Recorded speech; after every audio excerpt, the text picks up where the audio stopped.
ദുബായിൽ നിന്ന് കേരളത്തിലേക്കുള്ള എയർ ഇന്ത്യ സർവീസ് നിർത്തലാക്കുന്നു. കൊച്ചി ദുബായ് റൂട്ടിലെ സർവീസ് മാർച്ച് 28 വരെ മാത്രമാണ്. മാർച്ച് 29 മുതൽ എയർ ഇന്ത്യക്ക് പകരം എയർ ഇന്ത്യ എക്സ്പ്രസ് ആകും സർവീസ് നടത്തുക. ദുബായിൽ നിന്നും കേരളത്തിലേക്കുള്ള ഏക എയർ ഇന്ത്യ സർവീസാണ് നിർത്തലാക്കുന്നത്. സുരേഷ് വെള്ളിമുറ്റുമുണ്ട്. സുരേഷ്, എയർ ഇന്ത്യ നിർത്തുമ്പോൾ എയർ ഇന്ത്യ എക്സ്പ്രസ് സർവീസ് തുടങ്ങുകയാണ്. എന്താണ് കാര്യമായി യാത്രക്കാർക്ക് വരുന്ന ഗുണവും ദോഷവും? ദിവിഷത്തിൽ ഏറ്റവും പ്രധാനം, ദുബായിൽ നിന്നും കേരളത്തിലേക്ക് ഇപ്പോൾ എയർ ഇന്ത്യ സർവീസ് നടത്തുന്നത് കൊച്ചിയിലേക്ക് മാത്രമാണ്. കരിപ്പൂരിലേക്കോ അല്ലെങ്കിൽ തിരുവനന്തപുരത്തേക്കോ കണ്ണൂരിലേക്കോ ഒന്നും എയർ ഇന്ത്യയുടെ സർവീസ് ഇല്ല. Air India express budget airlines മാത്രമാണ് സർവീസ് നടത്തുന്നത്.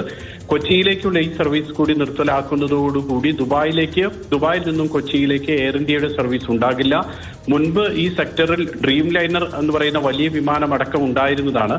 ഇത് നിർത്തലാക്കുന്നതിന് ഏറ്റവും പ്രധാനപ്പെട്ട ഒരു പ്രത്യാഘാതം ഉണ്ടാകാൻ പോകുന്നത്, ഇപ്പോൾ കൊച്ചിയിൽ നിന്നാണെങ്കിൽ സിനിമാ മേഖലയിൽ നിന്നുള്ളവർ, ബിസിനസ് മേഖലയിൽ നിന്നുള്ളവർ, ഇങ്ങനെ ധാരാളം പ്രീമിയം യാത്രക്കാരുണ്ട്.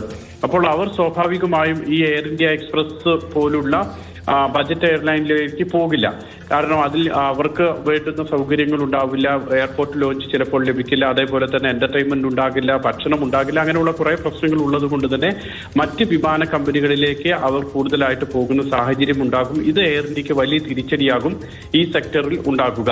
മാത്രമല്ല, ഇപ്പോൾ അറിയാൻ കഴിയുന്നത് ഹൈദരാബാദിലേക്കുള്ള സർവീസും എയർ ഇന്ത്യ നിർത്തലാക്കുന്നു എന്നുള്ളതാണ്. പകരം എയർ ഇന്ത്യ എക്സ്പ്രസ് ആയിരിക്കും ഈ രണ്ട് മേഖലയിലേക്കും കൊടുക്കുക. നമുക്കറിയാം, എയർ ഇന്ത്യ എക്സ്പ്രസ് പല ഘട്ടങ്ങളിലും കൃത്യമായി സർവീസ് നടത്താറില്ല. 24 മണിക്കൂറൊക്കെ ദിവസങ്ങൾ വൈകി യാത്രക്കാർ ദുരിതം അനുഭവിക്കുന്ന വാർത്തകൾ നമ്മൾ പല ദിവസങ്ങളിലും നമ്മൾ കൊടുത്തിട്ടുള്ളതാണ്.